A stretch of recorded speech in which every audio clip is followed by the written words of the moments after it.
The National Weather Service in Anchorage, Alaska has issued a severe thunderstorm warning for Aleutians West, Aleutians East, Anchorage, Lake and Peninsula, Bristol Bay, Kodiak Island, Keeney Peninsula, Dillingham, Ethel, Chugach, and Mantuska County, until 9 p.m. Alaska Standard Time.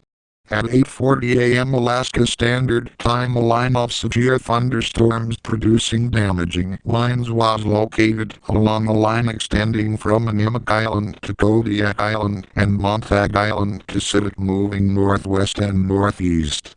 These are extremely destructive storms, hazard, 80-mile-per-hour wind gusts and baseball-size hail. Source: radar indicated and trained weather spotters. Impact: people and animals outdoors will be severely injured. Expect shattered windows, extensive damage to roofs, siding, and vehicles.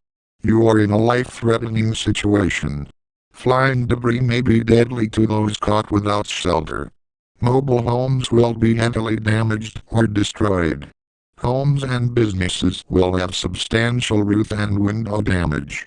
Expect extensive tree damage and power outages. These severe thunderstorms will be near Sandpoint around 9 a.m. and Anchorage around 10:10 a.m. Other locations impacted by these thunderstorms include Bristol Bay, Kodiak Island, and the entire Keeney Peninsula.